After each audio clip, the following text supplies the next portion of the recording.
Mesdames, Messieurs, l'équipe de Manège du Savoir est très heureuse de vous savoir encore très nombreux aujourd'hui à son écoute. Un profil spécial retient notre attention. Un jeune dynamique, un féru de la politique et des œuvres sociales. Premier secrétaire du Peuple uni pour la rénovation sociale, conseiller municipal à la commune de Douala 4e, ici dans le littoral, papa très attentionné, Serge Espoir Matomba. C'est cette lance de fer de la nation qui veut partager avec nous aujourd'hui l'art de vivre d'espoir pour un Cameroun de rêve.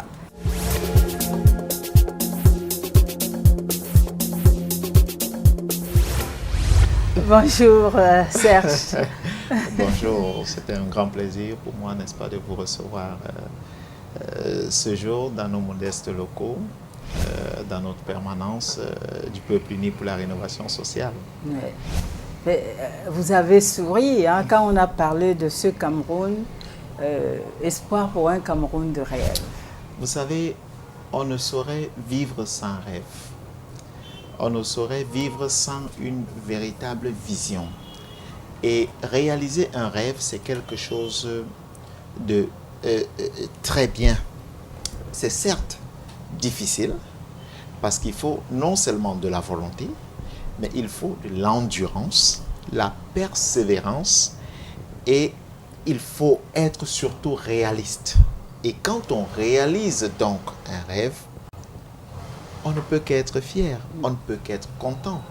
Et vivre dans un Cameroun des rêves, c'est dire que nous imaginons le Cameroun autre que celui qui est aujourd'hui. Nous voyons déjà un Cameroun avec 100 millions d'habitants. Nous voyons un Cameroun avec autant d'infrastructures routières. Nous voyons un Cameroun sans problème d'eau. Nous voyons un Cameroun sans problème d'électricité. Parce que, croyez-moi, le potentiel existe. Nous voyons un Cameroun où les jeunes feront ce qu'ils ont à faire pour le développement de la République. Parce que dans un État qui, aujourd'hui, a plus de 80% de sa population est jeune, on ne peut que rêver voir ces jeunes dans l'action. On ne peut que rêver voir ces jeunes impliqués dans ce qui est du développement. On ne peut que rêver voir ces jeunes dans une conscientisation progressive qui les amène à comprendre leur rôle dans le développement d'une nation et par conséquent de leur vie. Oui. Et comprendre également la beauté de leur pays et cette beauté qui dépend de l'action, comme vous dites, de chacun de nous. Parce que le Cameroun, ce n'est pas pour un individu, c'est pour nous tous. Et je crois que c'est une des missions que vous assignez pour nous canaliser vers... Oui, le Cameroun, le titre foncier, si je vais appeler, je vais utiliser ce terme, du Cameroun n'appartient à personne. Il appartient à tous les Camerounais. Vous savez, ce qui est très embêtant, c'est que plusieurs Camerounais se lèvent et disent « le Cameroun n'a rien fait pour moi ». En réalité, le Cameroun ne peut rien faire pour un Camerounais. C'est les Camerounais qui peuvent tout faire pour le Cameroun. Nous ne pouvons qu'avoir ce que nous construisons. Si nous ne construisons pas, alors nous n'aurons rien. Mais si nous nous levons, nous construisons, il est clair que nous aurons quelque chose. À partir de ce moment-là, nous pouvons réclamer de notre pays. Vous voyez, aujourd'hui, on dit la plupart des gens qui échouent n'échouent pas parce qu'ils n'ont pas essayé. Mais généralement, c'est parce qu'ils ne se remettent pas en question et parce qu'ils ne comprennent pas que l'échec ne dépend pas forcément de quelqu'un. Parce qu'on renvoie généralement notre échec vers des gens en nous disant non, nous avons échoué parce que les autres ont fait ceci, parce qu'il n'y a pas eu ceci. Mais en réalité, on doit réussir l'exploit de se remettre en cause et de savoir, est-ce que ce que nous étions en train de faire, nous avions le don de le faire? Est-ce que ce que nous étions en train de faire, nous avons le talent de le faire? Est-ce que ce que nous étions en train de faire, nous avons été formés pour le faire? Parce que c'est à partir de là, quand on peut répondre à ces questions, on peut évidemment admettre qu'on a échoué ou réussi. Mais quand on réussit dans cette remise en cause, il est clair évidemment qu'on ne connaîtra pas l'échec, on ne connaîtra que le succès.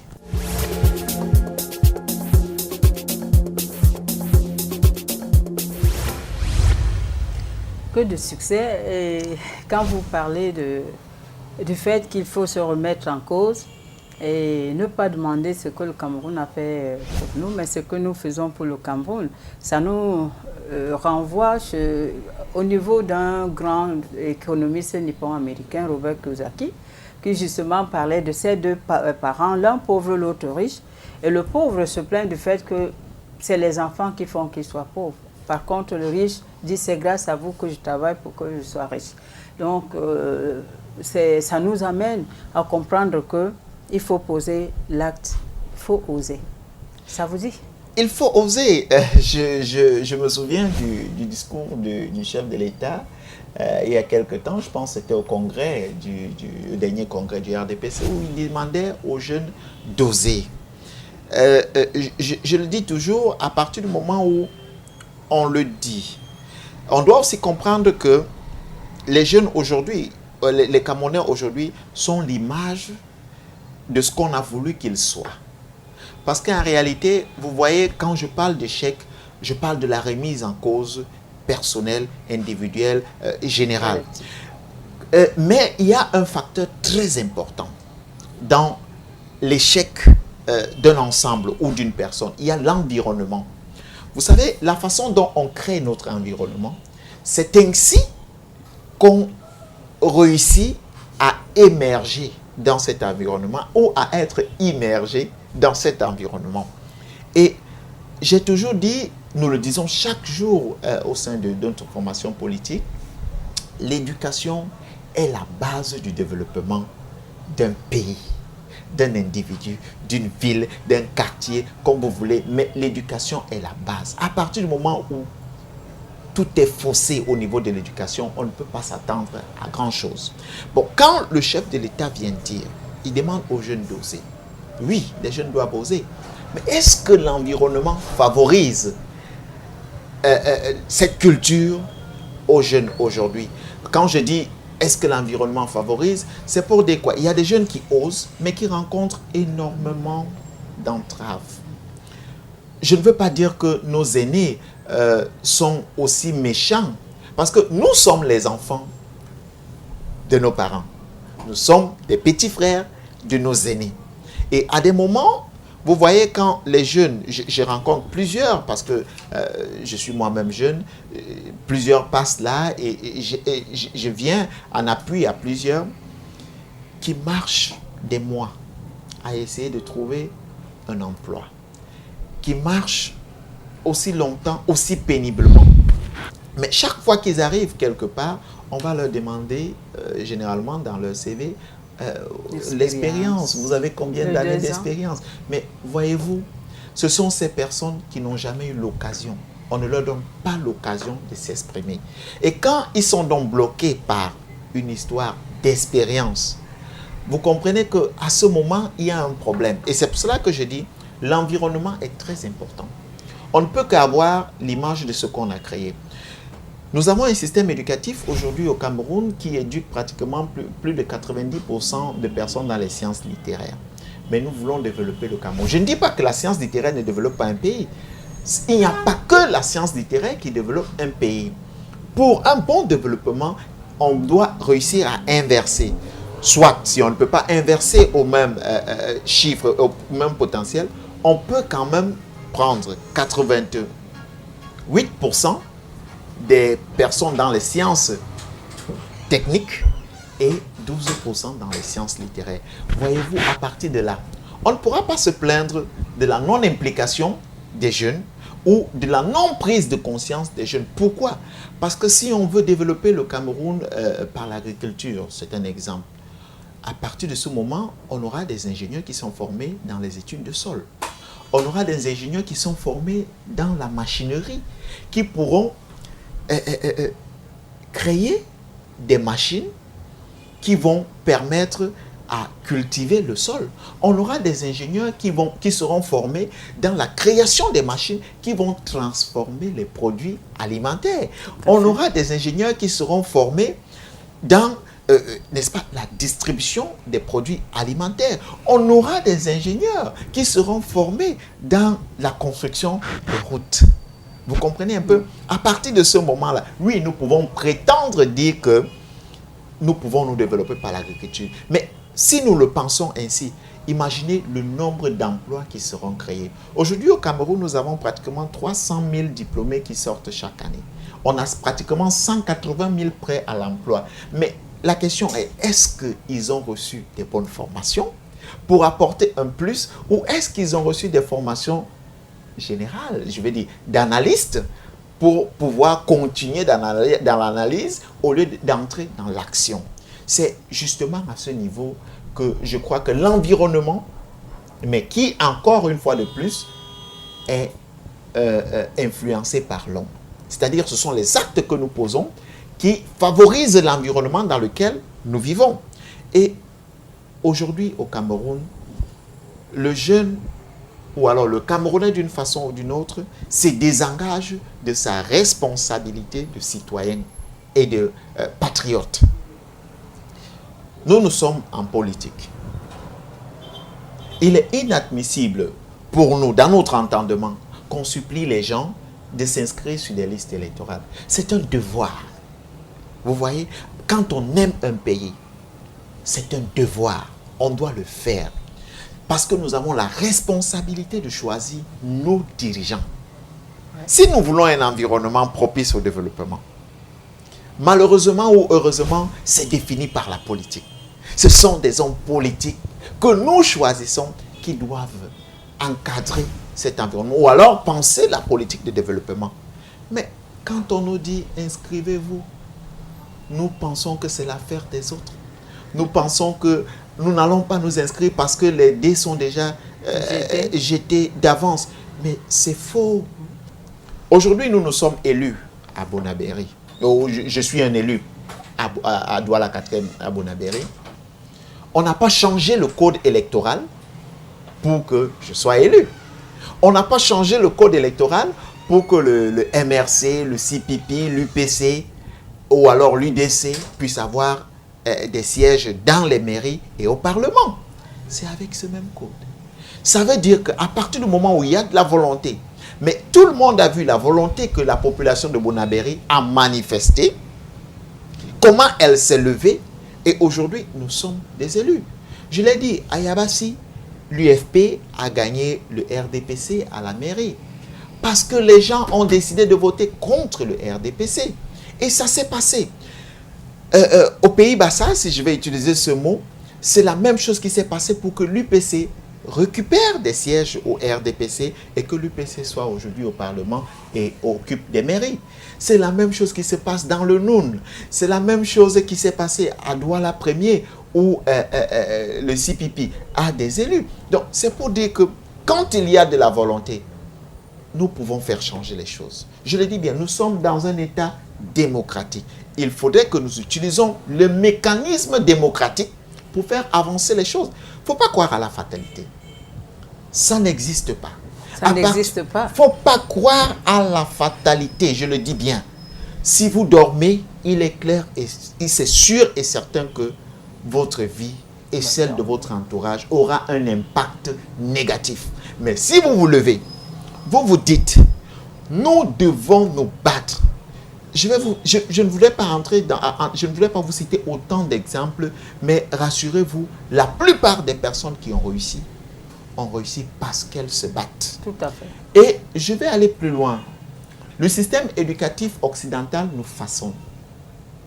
Ou alors nous bluffe, si je vais utiliser le mot.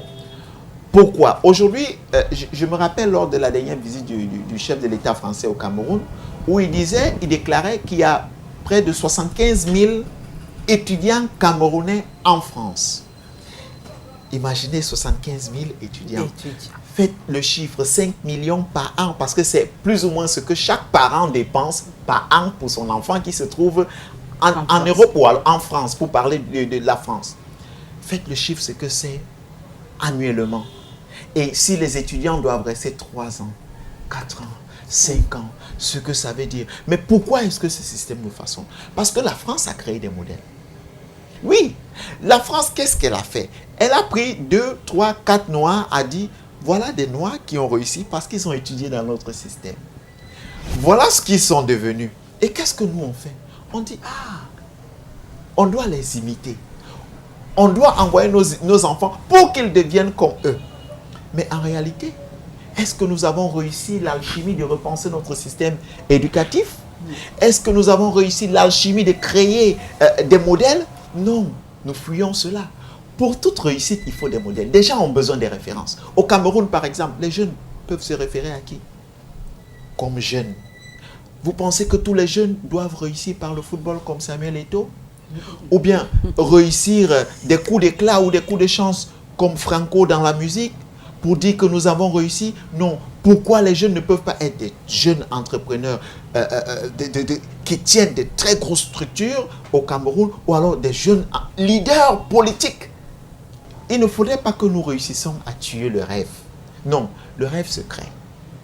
Aujourd'hui, vous avez des pays qui ont nourri un rêve. Ils disent le rêve américain. Mais si on pose la question aujourd'hui à un Camerounais, c'est quoi le rêve camerounais? Le rêve au Cameroun, c'est quoi? Qu'est-ce que nous voulons? Qu'est-ce qui serait notre fierté si nous le devenons?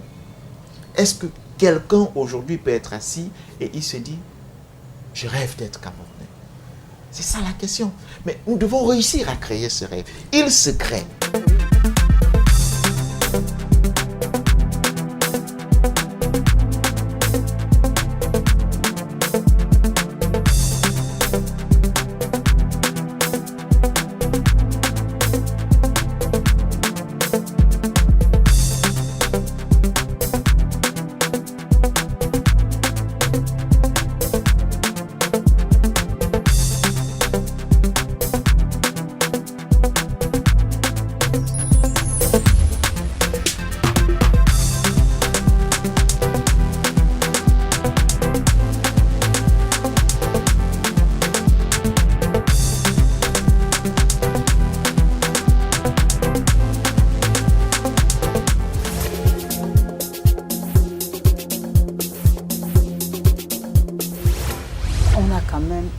Des Camerounais aujourd'hui qui se sont fait remarquer et qui occupent un rang quand même honorable.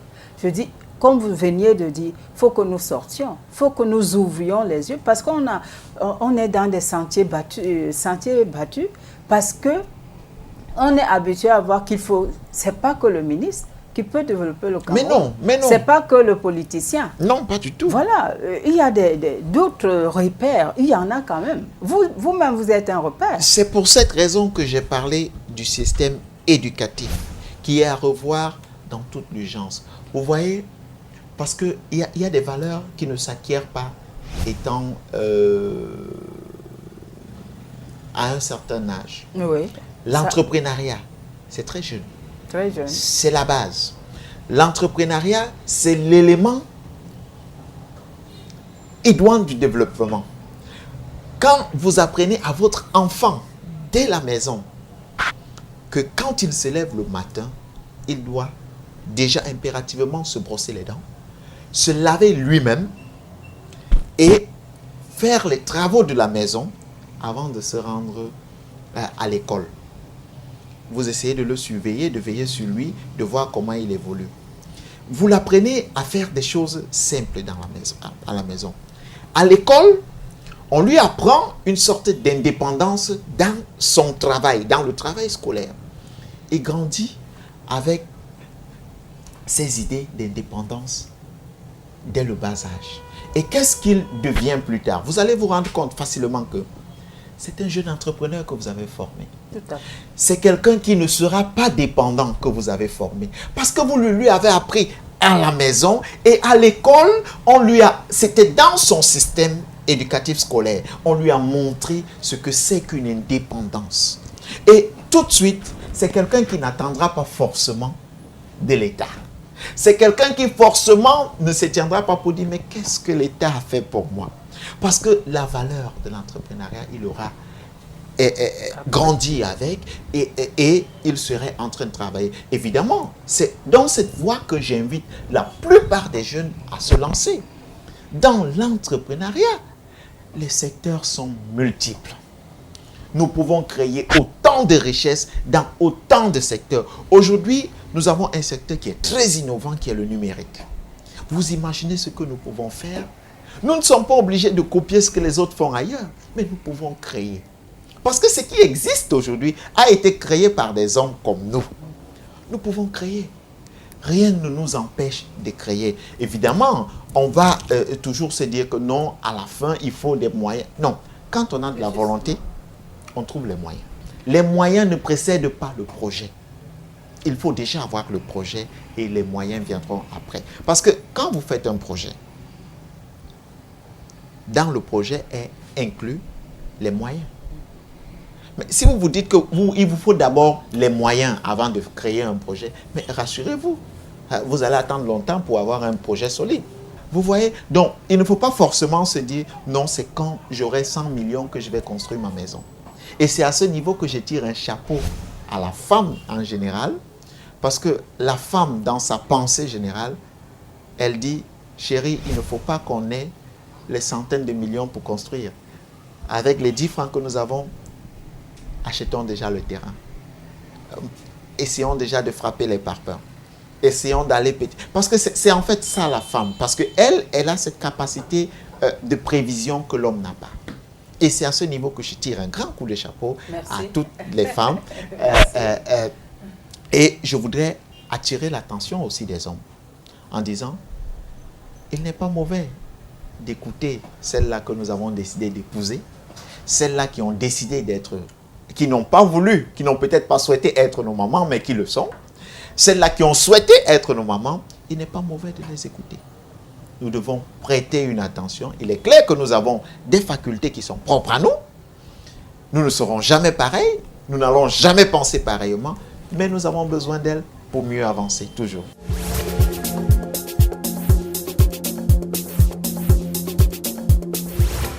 Serge, aujourd'hui, nous sommes, c'est vrai, on parle jeune, on parle entrepreneuriat, mais pour vous, pour cette année 2016, qu'est-ce que vous avez mis en prime pour accompagner justement ces jeunes-là? Alors, nous avons initié des projets comme nous le faisons d'habitude. Il faut comprendre que déjà, je vais faire un petit clin d'œil avant de revenir sur ce que nous sommes présentement en train de développer sur le terrain. Chaque fin d'année scolaire, nous recrutons des stagiaires. Nous recrutons des stagiaires que nous formons. Nous ne les formons pas en politique. Ouais. Nous les formons dans les concepts de la citoyenneté. Nous faisons appel généralement à certains professeurs et à certains enseignants d'université comme du secondaire pour encadrer ces jeunes. Parce que vous voyez, nous croyons en une chose, un jeune bien formé est un pays qui se développe par ce jeune.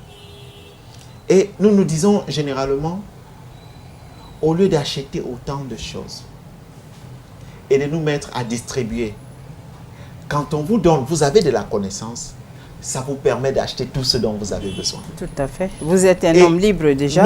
Nous lançons donc dans cela, et ça c'est chaque année. Nous le faisons avec pratiquement 500 jeunes à travers le triangle national. Je ne vais pas omettre de dire que nous aidons en même temps ces jeunes à préparer leur rentrée scolaire. C'est-à-dire, c'est un stage qui dure un mois uniquement. Mais au bout d'un mois, ils ont pratiquement des perdièmes de présence qui les permettent de préparer l'année scolaire qui commence. Partant de ce projet, nous avons décidé de lancer cette année 2016 un projet qui constitue à amener les femmes les plus vulnérables à sortir de la vulnérabilité. C'est-à-dire, on a développé un micro-projet où on accorde à chaque femme sélectionnée, parce que c'est ce que nous faisons, à travers le triangle national, nous avons délimité, nous n'avons pas assez de moyens. 500 femmes où nous accordons des microcrédits de 30 000 francs en leur permettant de développer une activité, aussi petite qu'elle soit. Mais nous veillons à ce que l'activité soit véritablement développée. Parce que ce n'est pas 30 000 francs qu'on donne à quelqu'un pour que la personne s'asseye à la maison et dise « Ah, je peux ». Non. C'est uniquement dans le sens de développer une micro-activité. Quand tout à l'heure vous me posez la question « On ne vous voit pas trop », c'est parce que je parcours le pays, en réalité, dans l'optique de voir comment ces projets sont en train d'avancer. Je suis un peu partout dans le pays. Pour cela, je dois tourner dans le pays pour voir si c'est un projet qui connaît du succès. Et Dieu merci, c'est un projet qui est en train de connaître du succès. Il est clair que nous nous sommes dit, on va finir avec la première étape avant de le vulgariser, avant de le rendre public. Parce qu'il faut déjà voir que ce soit un projet réussi. Et c'est ça. En outre, nous sommes en train d'amener aussi la plupart des jeunes que nous avons, aussi parce que quand nous faisons ces tournées, nous rencontrons les jeunes, nous amenons les jeunes à comprendre qu'ils peuvent s'auto-employer. On veut également savoir, Serge, comment se porte votre commune. Oui, parce que vous êtes quand même conseiller municipal. Hein? Qu'est-ce que vous apportez à cette commune? Comment les choses marchent là? Alors, je vais commencer par dire, et une fois de plus, à travers votre programme, remercier tous ceux qui m'ont fait confiance et qui m'ont élu. Nous avons un mandat. Le mandat nous a été donné pour le bien de la population, pas pour notre bien. On ne peut pas utiliser des fausses statistiques dans une nation. Quand vous vous trompez sur des chiffres simples comme le recensement, vous faussez le développement. Parce que tout ce que vous allez faire avec des faux chiffres ne pourront pas donner. Tout à fait. Il faut être réel dans tout ce que nous faisons. Il faut être vrai dans tout ce que nous faisons. La population de Bonabéry est estimée à 400 000. Impensable. Bonabéry a plus d'1 million d'habitants. Et là, Mais quand à partir on du prévoit moment sur où, 400 000, à partir du moment où tout est fait sur la base de 400 000, il est clair que tout sera faussé. Notre commune, rassurez-vous, vous allez, c'est une, comme on dit, une feuille de paille. Les contribuables pleurent, mais la solution se trouve chez ces mêmes contribuables. Nous, ce que nous faisons, nous essayons de rassurer les uns et les autres. Nous n'avons pas le budget qu'il faut pour arranger toutes les routes. Nous n'en avons même pas pour arranger une seule route. Je ne suis pas celui qui veut le mal pour mon pays. Je suis quelqu'un qui veut du bien. La preuve, à chaque instant, nous nous investissons avec des entreprises nationales et des entreprises étrangères aussi pour permettre l'accroissement de notre économie. Voyez-vous, dans quelques jours, nous allons entrer dans les accords de partenariat économique qui entreront en vigueur. Ça veut dire que 80% des impôts qui sont perçus au niveau de notre douane ne seront plus perçus. Nous n'ignorons pas que le Cameroun est une économie basée essentiellement sur les impôts.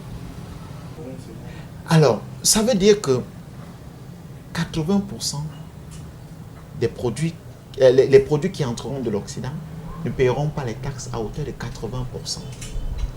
Est-ce que nous avons un tissu économique prêt à supporter cela? Non. Qu'est-ce qui s'est passé pour que nous en arrivons là? Mais je voudrais dire aux jeunes, nous avons le devoir de construire cette nation. Il est de notre responsabilité de la construire. Et nous n'allons pas la construire en la détruisant. Nous allons la construire d'abord en prenant conscience et en nous impliquant dans ce qui est du développement. En respectant notre devoir de citoyen. Moi, ici, je profite pour inviter tous les jeunes, je dis bien tous les jeunes et tout Camerounais conscient et responsable, de se lever, de s'inscrire sur une liste électorale. Nous sommes dans un État démocratique, nous n'avons pas d'autres moyens, c'est le seul moyen que nous avons. Et je voudrais dire, vivons le rêve, c'est possible. créons le rêve. Et Oui, créons le rêve. Il y a des créons le exemples rêve aujourd'hui qui sont cités comme et les passons à Arthunzans. l'action. Les Arthunzans et autres. Il y a quelques jeunes comme ça qui se démarquent. C'est possible que nous puissions faire autant. Créons le rêve. C'est possible. Rendons le Cameroun un pays prospère, un pays vivant, un pays où chaque citoyen de par le monde souhaiterait venir vivre. Merci Serge Espoir d'être passé à Manège du Savoir, cette émission que vous connaissez bien. Sûrement vous appréciez et également. Nous vous disons bon vent et vous faites la fierté du Camerounais. Nous applaudissons pour vous, pour les jeunes qui disent encore à leurs parents, nous sommes là, nous sommes vos bâtons de vieillesse, nous allons aller ensemble et le Cameroun sera pays émergent. Pourquoi pas avant 2035? Ah non, ce sera pays émergent avant 2035, à partir du moment où nous aurons les commandes. Parce que rassurez-vous, il sera émergent, il est obligé d'être émergent.